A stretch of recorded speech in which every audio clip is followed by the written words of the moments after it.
Awesome. Okay. All right. Welcome to Book Talk. I'm Winston. I like to read good books, and you should too. Today we are talking to Summer Hanford. We're going to talk about her books and all kinds of stuff. Hi, Summer. I'm so glad to see you. Now, I met Summer at the Lori Foster Reader-Author Get-Together, and it was so nice. She signed some books for me, and she talked to me afterwards. It was great. Friendly and everything, and I loved her books. So she has a new book that just dropped on ebook today.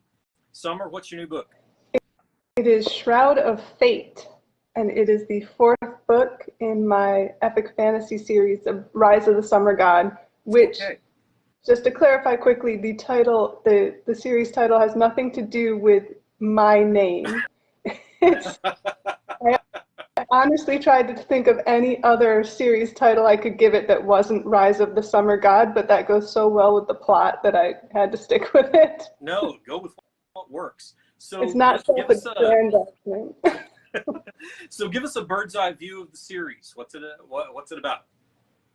It is an epic fantasy series. It is a struggle between right and wrong at heart, but also the struggle of people to figure out what is right and wrong, and has a strong theme of learning to think for yourself.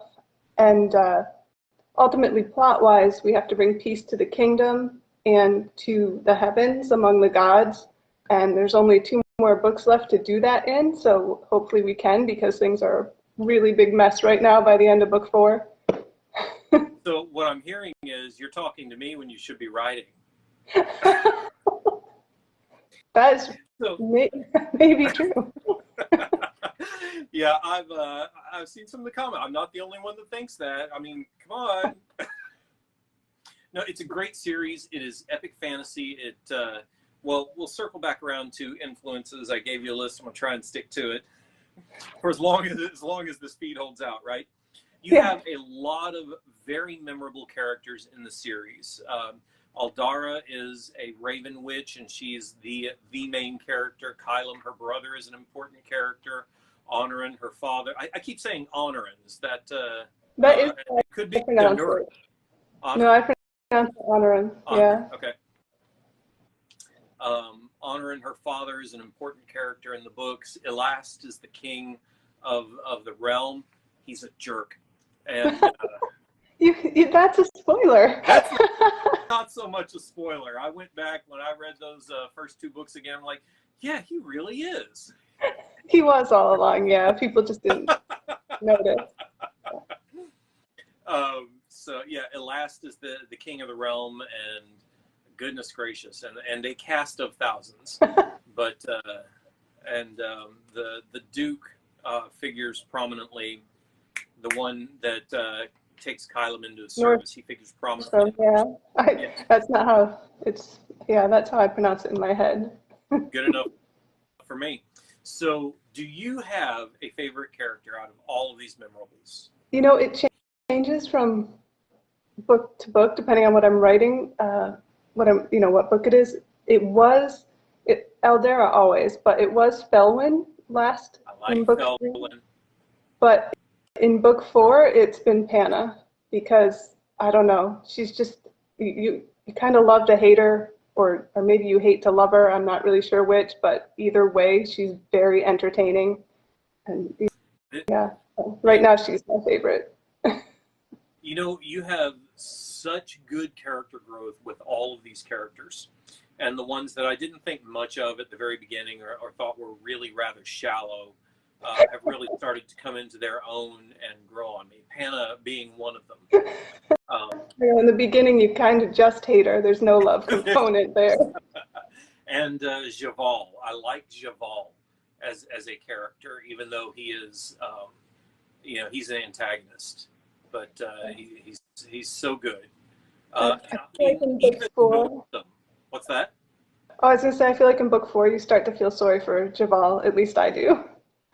Well, I don't know about sorry for him. I don't feel sorry for him, but I do start wanting him to learn and to succeed, and to start seeing the things around him that are so important to him that he's not really seeing clearly. Right. You know, he's Yes, to such learn a to think for strong himself. devotee of truth, and it seems like he just can't wrap his head around what that really is. I mean, Yes. it's the mark of really good writing. So, but yeah, there's just so many good characters to root for. Goodness gracious, I even like Norstum as a villain. The He had his moments. He had his moments. just saying, the good villains, good. You know, okay, so in professional wrestling, it's just as important to have a good villain as a good hero. When you walk out, you want that pop from the crowd. And every time Norstum come on the scene for me, I'm like, oh, here he is. Yeah, it's just, he's going to get it this time. No, he didn't get it. He got away with it again. Oh, come on. And I loved his speech. I really enjoyed writing his speech where he tries to explain to Kylam how the minds of women work and how you have to, show them who's in charge. And yeah, that was that was terrible. really good. He had a lot of good stuff to say about the running of the land and about the kingdom, and his views were very it was interesting. But that ties into my next question. Was there a particular scene in this series that you have enjoyed writing, or a piece of the world that you really just enjoyed creating?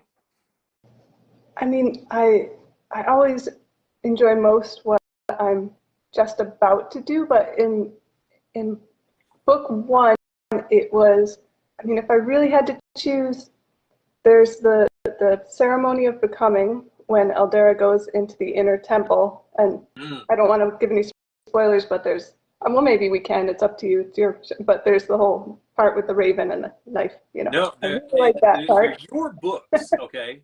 They're your books. If you don't want to spoil anything, don't spoil anything, and I'm going to do my best not to do that. But I'll say that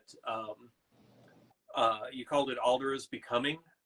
Yeah, the ritual of becoming, when she has to jump off the waterfall, and Right. then she goes into the temple. Right. She has to That speak to the is, goddess. it was I really like that. haunting and disturbing scene in a lot of ways. Thank you. Yeah. So is Panna's first supernatural encounter in the in book 4. Whoa. Yeah, somebody emailed me already and said that they started book 4 at 2 in the morning and then they couldn't sleep, and they said I should have maybe had a warning about how it begins. Yeah. It's haunting, and I think it speaks to the way that you have been treating the big mythological elements. They're not. I mean, these aren't the Greek and Roman gods. They're not in your face, down on the earth, throwing lightning bolts. This is not Percy Jackson. It's mysterious. It's elevated. It is supernatural rather than being a super powered function of the natural world, and that's really, really important for mythic fantasy, and I appreciate it a great deal. Oh, thank you. I probably listened to too much Joseph Campbell when I was younger. Yeah, excellent. Well, you know what? That's my next question, isn't it? What are some of your important writing influences? I mean, I could go on and on about what I see in the books, but what are your writing influences? These aren't the first fantasy books I read, and nor are they the last, obviously, but I was thinking a lot about this question, and the books that I've gone back to the most times in my life and reread, these are the ones I reread the most, because I do tend to reread my fantasy books a lot, would be Anne McCaffrey, her Dragon Rider series, and David Eddings' Pawn of Prophecy, and actually Susan Cooper's The Dark is Rising. Those would be the 3 that I really feel the most influenced in my perception of fantasy. Okay. Yeah, I can definitely see Anne McCaffrey. You've got the same kind of approach to world building that I see in her writing. Not just the Pern books, her, all of her larger books as well, Sassenach and the Dinosaur Planets and the Ship Who Sang, and I see a lot of that same approach in your work. David Eddings, I would not have guessed. I don't see much of the Belgariad in Rise of the Summer I God. love those books so much. You know what? They probably more influenced my writing when I wrote my first fantasy series, I have to admit. But I used to just wait every year for Christmas to get the new hardcover David Eddings book. I would get Yeah. David Eddings book and these special cookies from Europe, and then I would have tea, and I would eat cookies, and I would read the new David Eddings book, and that was like happiness. That is excellent. Well, I mean, and those books are so big, it took you all year to read them. Goodness gracious. And Susan Cooper, you said Susan Cooper? Yeah, that's The Dark is Rising. It's a British YA series. Okay. I don't know. I just love those books. I've been told by people since then that they feel they might develop a little slowly, but that's what I like. They're very mysterious. The main character does not know what is happening, and weird things are happening, like rooks are flying into his bedroom window. It kind of has a Dracula vibe, actually. You know, the Nice. main character doesn't know. It's just all kind of creepy. Like foxes get into the hen house and murder a bunch of hens. Not a thing that can't happen on a farm, but it's just happening along with all these. It just piles up until suddenly he wakes up in the morning and he's in a whole different world and there's magic and yeah. And you're trying to bring some of that feeling into your own work. Is that Yeah, I guess I like the slow creepiness build. But not well, necessarily that goes back. Wonderment. Yes. It goes back to the mythic element that that I really appreciated. So yeah, I can definitely see that. All right, let's see. My arms are too short. The older I get, I'll tell you what. Okay, so when I saw you at the convention this past year, you signed a copy of one of your Pride and Prejudice variations to my sister. She loved it, by the way. You seem to have a love of writing Pride and Prejudice variations. What are these? I always think of them, the ones that I write, because there's all different kinds. It's just picture that you put on your like coziest pajamas and you got in your favorite chair and you have your favorite hot beverage and you're opening a book that you know is going to be good and it's going to be soothing and it's going to make you happy. And that's what my Pride and Prejudice variations are about. And I think the addiction to writing them is literally the happiness factor. I know that when I put out one of those books, a whole bunch of people are going to be happy. They're going to read it and they will be happy, which is a direct contrast kind of to my fantasy because I deliberately make people a little uncomfortable and leave them on cliffhangers. I know, what's up with that? Come on.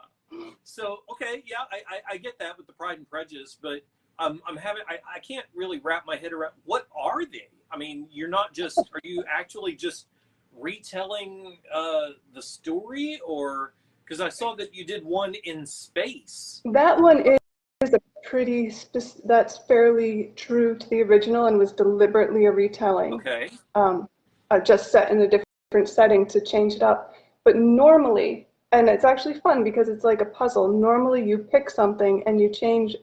I like to change just one element, big or small. Okay. Like the one I'm working on right now, I had Mr. Darcy's father live instead of his mother. Okay. I mean, had his father live and also his mother died. They both die in the original, but usually just the mother dies and then the father. But I made the father live.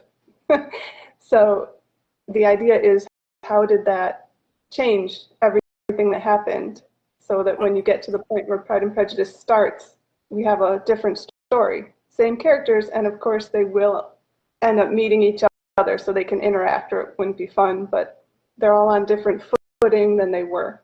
So, wow. that's what you do. Yeah, okay, I get the concept. I see it in comic books all the time. Marvel's got the whole what if.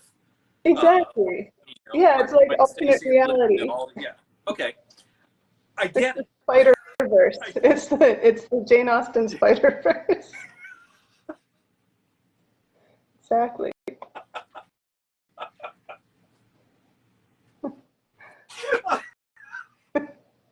We'll call it something other than Spider-Verse. No, it's too late. Okay. Jane Austen's Spider-Verse. I dig it. Oh my goodness. All right. So while the feed is still holding out, you have a whole bunch of different book series. I just started reading Kestrel. And I'm really enjoying that. So tell me a little bit about each of your other book series. Well, Kestrel, that's a trilogy. Okay. And it is historical fiction. It is me merging. I've done a lot of Regency romance for publishers. And I like Regency romance. It's fun, but I like more sword fighting, a little lighter on the romance, a little more on the sword fighting and the daring deeds, and more of a Zorro type of vibe. So the Kestrel series, it's Crown and Dagger, is more like that. There is, of course, there's romance and everything, but it's not the center of the plot. The center of the plot is the fact that this kingdom is kind of up for grabs as to who's going to rule it. And so all three books revolve around that and getting the proper monarch in place in the kingdom. So there's a lot of intrigue and a lot of deception and a lot of betrayal and a lot of sword fighting. Spy thrillers. I mean, they're spy thrillers. Yeah, it's much more. It's much more of a spy thriller type thing, and it's all set in Europe in 1801, but in a kingdom I made up, but which I think sounds very real. So everything's real around it. Napoleon exists, Spain, France, everything, but the actual kingdom of Ranleon is modeled after Andorra, which is its neighbor in the book, because I wanted to be able to manipulate who's in charge of the country and not have to deal with who's, the facts, not have to deal with who was really in charge. History. Yes. So real world fake kingdom. Okay, so that's the Kestrel series. That's the only other one I'm familiar with. We talked a little bit about your Pride and Prejudice variations, but I saw you have a series of Regency romances. Yes, and another series of epic fantasies. I have a YA epic fantasy series. They were actually my first year to there, and they have to quest, and he picks up companions along the way, and he grows up and fulfills his destiny. It's a very nice series. Okay. And the Regency romance series. Okay, once again, what's a Regency romance? And tell the readers I have to go rescue my dog. I'll be right back.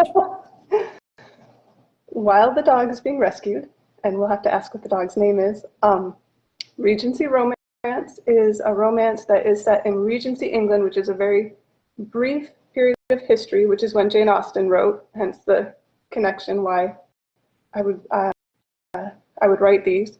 It is the time when the Prince Regent controlled everything for his father because his father was mad. So the king is still there, but he's not in charge because he's insane. And they tend to... Unfortunate. Yeah, it was probably unfortunate for everyone. So that's why it's the Regency, because once the king actually dies, then there's a new king, and the Regency is over because now he's king. Okay. And their romances, mine are, they call it light and sweet or light and clean. That means that everything ends with a kiss.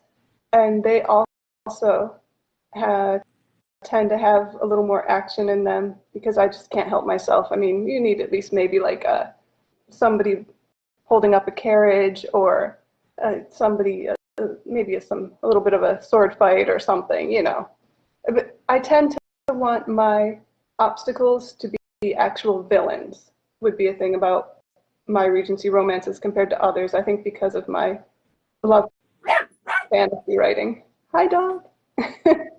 So it's not just misunderstandings between the couples that keep them apart. There's usually an active villain. So I like villains. No, villains are good. I'm completely in your camp. I like. I know that sounds strange saying it out loud, but having that villainous mastermind, something to be the bad guy, and there's a lot to be said for that. And having having said that, I love Jack London stories, which are almost all survival, man against nature kind of things. But as good as those are, there's just something. Make up your mind, doggy. There's just something to be said about having a bad guy. Well, I really like the bad guy to be defeated in the end, so there needs to be one. Although I also like them to be reformed, but somehow conquered. All right, Summer, you have given us a great deal of your time, and I appreciate it a great deal. And I think Mary Hart is going to cut us short here. Come on, quit picking on the big dog. Oh, that's the dog's name? Yeah, the dog is Mary Hart. And that was Moth. So, Summer, where can we find you? Where can we find your books? The Rise of the Summer Grad series is available from all booksellers in ebook form, print on Amazon. The Gift of the Illusion, the series, the other epic fantasy, is also available from all booksellers. A lot of the Regency romances too, and the Jane Austen ones are pretty much only on Amazon, because that is where the big audience for those are. Sure. And your website? Oh, yeah, summerhanford.com. Yes, you can find everything there. And remember that. It's and you have a Facebook page, an author page. I do. Summer Hanford. on Facebook. Any other social media sites to look for you on? I actually am on them all, pretty much. Twitter or X, whatever it is. Instagram. Facebook and YouTube is the limit of my experience, so you're already one up on me. YouTube less. As you can see, the video thing, not my strength. Clearly not mine either. But we manage. All right. If I put you down, are you going to pick on Moth again? I need my hands. All right. Thank you. Summer, thank you so much for your time. What's that? Oh, I was thanking you for your time. Thank you. And thank you for sticking with getting this to work. I don't know why it wouldn't work the first time, but... We adapt and overcome. Goodness gracious. All right. Well, I think that's everything on my list. You've been so generous with your time, and I greatly appreciate it. I really do. As for everybody else, your homework this week is to find a good book and read it.